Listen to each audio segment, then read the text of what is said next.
Guys, kenalin nama gue Isya. Gue nggak sendiri di sini. Gue bareng. Gue Wilson. Gue Eldrian. Gue Yoti. Jadi kita nggak mau ngapain nih? Jadi hari ini kita mau bahas tentang digitalisasi. Kalian tahu nggak digitalisasi itu apaan? Nggak tahu. Jadi menurut kubisa.com, digitalisasi itu adalah proses mengalir informasi dalam bentuk analog ke bentuk digital. Maksudnya? Hari ini kita bahas contohnya, misalnya Canva, TikTok, dan Noise. Itu apaan aja? Jadi Canva itu sebuah platform buat bantu desain gitu loh, bisa buat banyak hal. Kalau TikTok itu apa sih? Kalau TikTok itu sebuah platform juga di mana orang-orang tuh bisa buat video dan dipost untuk banyak orang. Terus yang satu lagi apa itu tadi? Noise itu platform juga, tapi Noise ini berisi podcast tentang orang-orang gitu. Dan kalian tahu nggak, pengguna TikTok itu di Indonesia sendiri udah mencapai 5,6 juta dan Canva sendiri usernya udah lebih dari 60 juta orang dari 190 negara. Terus kenapa? Nah, hari ini kita mau tanya-tanya nih pendapat penggunanya terhadap platform tersebut. Nah, saya Rafael Yunus Pratasik, saya dari Fakultas Seni Rupa dan Desain dan saya di jurusan DKV, saya angkatan 20. Main TikTok buat menghibur kalau lagi kosong waktu aja, buat biar nggak bosen sih.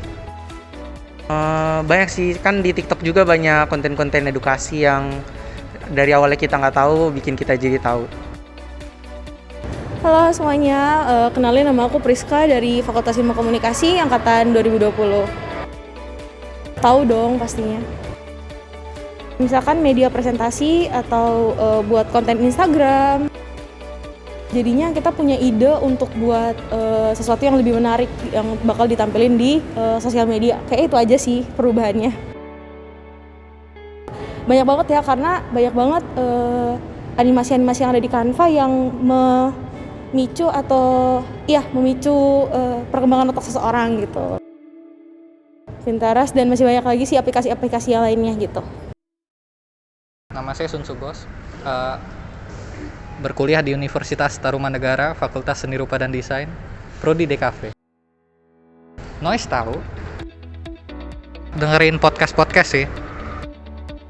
Jadi kalau saya dengar konten-konten di Noise, kadang-kadang saya jadi terbuka juga, ada opini ini, opini itu. Jadi ya seru juga sih.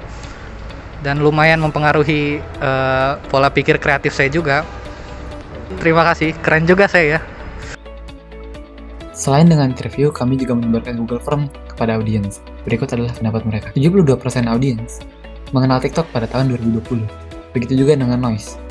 100% audiens mengenal Noise pada tahun 2020, sedangkan untuk Canva, audiens lebih mengenal pada masa SMA dan kuliah. Konten yang dibuat di Canva pun beragam.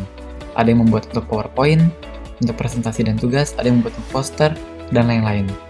Sedangkan untuk TikTok, konten yang ditonton pun lebih beragam lagi. Ada yang menonton games, sport, motivasi, komedi, dan lain-lain. Audiens mengaku ada perubahan pola pikir terhadap mereka berdasarkan TikTok, Canva, ataupun Noise.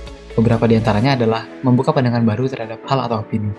Lalu mereka mempelajari skill set baru, mereka juga menambah referensi dan inspirasi, dan terakhir adalah menambah wawasan dan informasi terhadap suatu hal. Pada zaman ini, banyak hal menuju ke hal digital.